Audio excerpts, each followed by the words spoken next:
সপ্তাহের শেষ কার্যদিবসে ইতিবাচক দেশের দুই শেয়ার বাজার। বৃহস্পতিবার ডিএসইর প্রধান সূচক বেড়েছে 65.19 পয়েন্ট। আগের দিনের চেয়ে লেনদেন বেড়েছে 65 কোটি টাকার বেশি।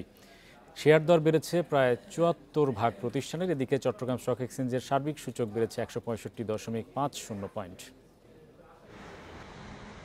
বৃহস্পতিবার দিনের শুরু থেকেই ইতিবাচক ছিল ঢাকার শেয়ার বাজার।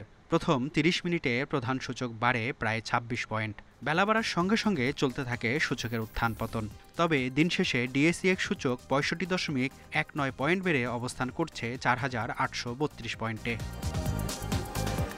সূচকের সঙ্গে ডিএসইতে বেড়েছে লেনদেনের পরিমাণও। আজ মোট লেনদেন হয় 478.68 কোটি টাকা। আগের দিনের চেয়ে লেনদেন বেড়েছে প্রায় 65.46 কোটি টাকা।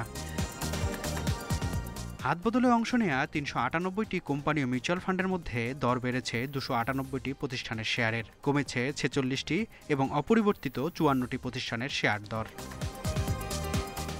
সবচেয়ে বেশি লেনদেন হওয়া প্রতিষ্ঠানের তালিকায় প্রথম সিপাল বিচ রিসোর্ট, দ্বিতীয় স্কয়ার ফার্মাসিউটিক্যালস, তৃতীয় অবস্থানে ব্র্যাক ব্যাংক। শতাংশের দিক থেকে দরবৃদ্ধির তালিকায় প্রথম ড্রাগন সোয়েটার অ্যান্ড স্পিনিং, দ্বিতীয় এসকে ট্রিমস অ্যান্ড ইন্ডাস্ট্রি, তৃতীয় অবস্থানে লিগাসি ফুটওয়্যার। অন্যদিকে চট্টগ্রাম স্টক এক্সচেঞ্জে সার্বিক সূচক 165.50 পয়েন্ট বেড়ে অবস্থান করছে 13,400 পয়েন্টে। লেনদেন 60.90 কোটি টাকার share. Mehedi Hasan, independent news.